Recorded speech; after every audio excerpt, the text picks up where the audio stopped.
Öncelikle ben de Şiar üzerinden ilerlemek istiyorum. Adı üstünde amacı, hedefi belli olan bir platform kurumudur. Bu yönlü şu anda Siirt bölgesinde DBP ve TEJA öncülüğünde kurulmuş olan bir çadır eylemi devam etmekte ve gerçekten halk tarafından da çok olumlu tepkiler almakta. Yine aynı şekilde bu çalışmalarımız diğer illerde de devam etmekte. Hakkari, Şırnak, Van gibi Van'da annelerimizin nöbet eylemi. Bunlar gerçekten çalışmalarımıza çok çok olumlu yönde katkı sunmakta. Ve yine aynı şekilde diğer kurumlar, bileşenler, sivil toplum örgütlerinin de bu yönlü açıklamaları, çalışmaları bulunmakta. Bu da aynı şekilde yine RAB'ın hamlesine büyük bir katkı sunmakta. Şu anda da yine aynı şekilde Ahmet genelinde çalışmalarımız ilerlemekte ve yoğunlukla bu özel savaş politikası dediğimiz ve özellikle genç kadınlarımız ve gençlerimiz üzerinden ilerleyen bir savaş ve buna dönük genç kadınlarımız için atölyeler kurulması söz konusu, kendilerini daha rahat ifade edebilecek etkinliklerin olması ve yine aynı şekilde kurumların da, daha doğrusu belediyelerin de destek olduğu bunlara dönük tedavi merkezleri, inşa süreçleri bulunmakta. Yani bu konuda her bireye, her şahsa ulaşıp dokunup temasta bulunacağız. Maddeyle alakalı yaşamış oldukları durumdan tamamıyla çekilmeleri için sportif etkinliklerimiz, kültürel etkinlikler gibi vesaire etkinlikler tüm illerde genel alanda yayılmakta. Bu şekilde çalışmalarımız bulunmakta. Geneli için söylemek itibariyle Kürt halkı direngen ve mücadele ruhuna sahip bir halktır.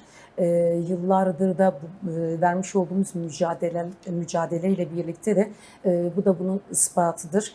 Ve şu anda da yine aynı şekilde Kürt halkı üzerinden, Kürt kadınlar, genç kadınlarımız üzerinden bir savaş politikası ilerlemekte. Bunun örnek verirsek Gülistan Doku, Rojbin Kabayış, Rojin Kabayış vesaire.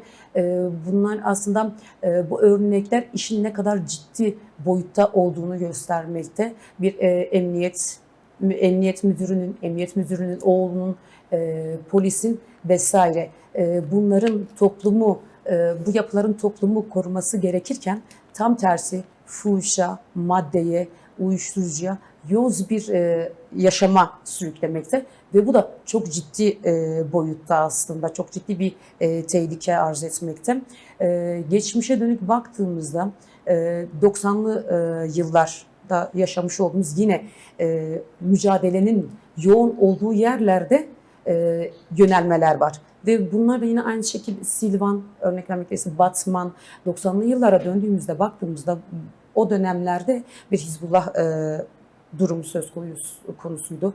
Belirli bir saatten sonra, karanlık çöktükten sonra insanlar hiçbir şekilde sokağa, dışarıya çıkamazdılar. Çıkan katlediliyordu ki yaşadık ve gördük. Yine aynı şekilde şu an aynı şeyi Ahmet'in ve Kürdistan'ın birçok bölgesinde yaşamaktayız. Yani örnek vermek gerekirse bugün yapmış olduğumuz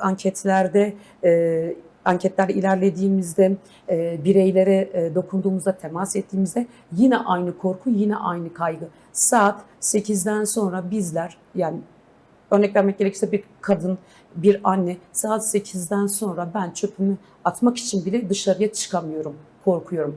Bir anne ben belirli saatten sonra kızımı tek başına hiçbir şekilde dışarıya çıkartamıyorum. Yine aynı şekilde bu anket çalışmasını yaparken esnafa gittiğimizde esnafın da kaygısı aynı. Anketi doldurmak istemedi. Gerekçesi ise ben bu anketi doldurduktan sonra siz gittikten 5 dakika sonra bana saldırı eğiliminde bulunurlar.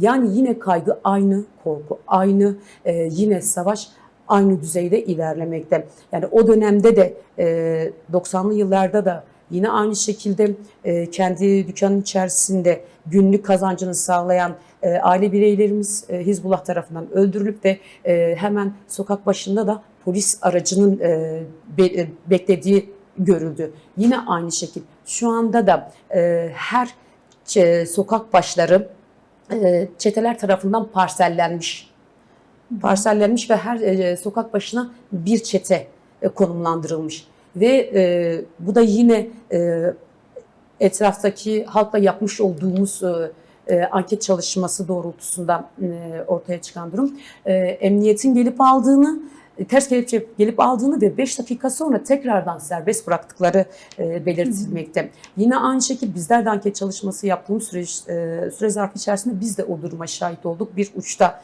çetelerin olduğunu gördük ve çıkış esnasında diğer uçta ise yine emniyetin, polisin beklediğini gördük.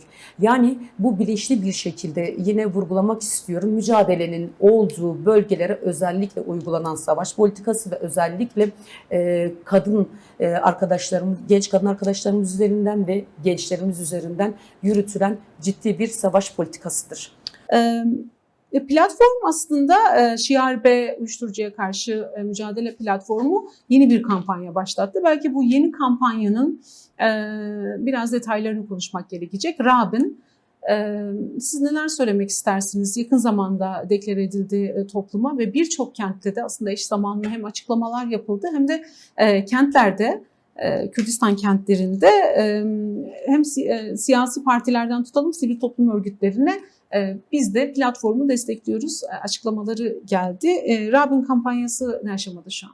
Rabin hamlesi farkındalığı geliştirilmiş ve bireyin düzeni ve dayatılan uygulamayı kabul etmediği anlamına gelmektedir.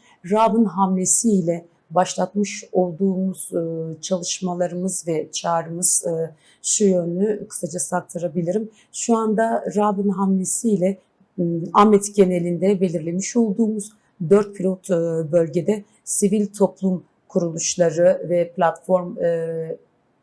platform üyeleri aynı şekilde belediyelerimizin de yer aldığı bir anket çalışması, yani saha analizi yapmaktayız. Bununla birlikte yine aynı şekilde metruk binaların yıkımı, bununla alakalı çalışmalarımız bulunmakta ki bazı mahallelerde bu çalışmalarımız da başladı. Yine aynı şekilde sokak ışıklandırmaları, park ışıklandırmaları bulunmakta. O yönde çalışmalarımız var. Aslında açıkçası şöyle belirtmek isterim. Anket çalışmasına başlamadan önce bir günlük bir eğitimimiz oldu. Çünkü hassas bir nokta. Biz insanlarla temasta bulunacağız. Bu insanlara, yani halka güveni hissettirebilmek açısından bir günlük bir eğitim sürecimiz oldu. Ve açıkçası anket çalışmasına da başlarken az da olsa biraz kaygılarımız vardı. Çünkü gelecek tepkileri de bilemiyorduk. Ama çalışmaya başladığımızda bu kaygılarımızın yerini tam tersi umut aldı. Çünkü o anket çalışmasında özellikle genç kadınların ve annelerin bakış açısı çok farklıydı. Onlar için bir umut olduk diyebiliriz. Ne kadar konuşulmayan bir mesele artık çok yüksek sesle konuşuluyor. Özellikle evet. Aileler.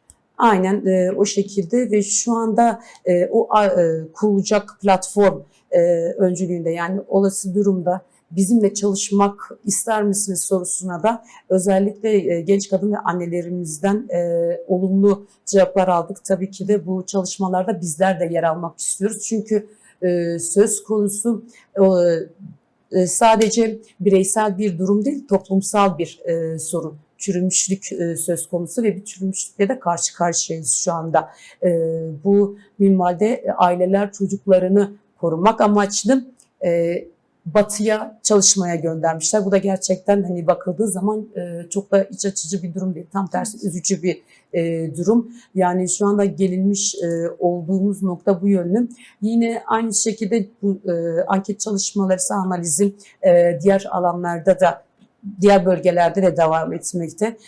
Ahmet genelinde belirlemiş olduğumuz 4 pilot bölge ise Bağlar'da Kaynartepe, Kayapınar'da Kıça Mahallesi, Sur'da İskenderpaşa Mahallesi, Yenişehir'de ise de Benüsen Mahallesi olarak belirledik. Ve burada anket çalışmalarımız şu anda devam ediyor ve gerçekten hani verimli bir çalışma. verim aldığımızda söyleyebiliriz ve halk tarafından da benimsendi. Bu çağrı Şiar Bey ile birlikte Rab'in hamlesi gerçekten çok büyük bir ses uyandırdı. Yine belirtmek istedim, sadece Ahmet genelinde değil, tüm Kürdistan'da aynı şekilde yankı bulmakta ve çalışmalar tüm bölgelerde aynı şekilde devam etmekte ve son ana kadar da mücadele edip devam edeceğiz çalışmalarımıza. Sanırım anket sonuçlarını da daha sonraki süreçte Evet, açıklayacaksınız. anket sonuçlarım şu anda analiz durumunda olduğu için henüz tam net bir veri sizinle paylaşamaz. Daha sonraki oturumlarda paylaşabilirim. Ben de Bahar arkadaşa ek olarak yine aynı şekilde Şiar ve Rab'in hamlesiyle alanlarda çalışmalarımıza devam edeceğiz. Yine aynı şekilde başta da vurgulamış ve belirtmiş olduğum gibi kadın atölyeleri, gençlerimizin kendilerini rahatlıkla ifade edebilecekleri etkinlikler, bu yönlü alana çıkıp yine aynı şekilde halkı örgütleme yönünde ilerleyeceğiz ve çağrım son olarak hem genç kadın arkadaşlarımıza ve hem de gençlerimize her şekilde bizimle irtibata geçip bizlerle birlikte tedavi noktasında elimizden gelen her türlü desteği sunacağımızı, onlar için bir umut olacağımızı belirtmek isterim. Mücadeleyle birlikte özgür yarınlara birlikte inşa edip yürüyeceğiz.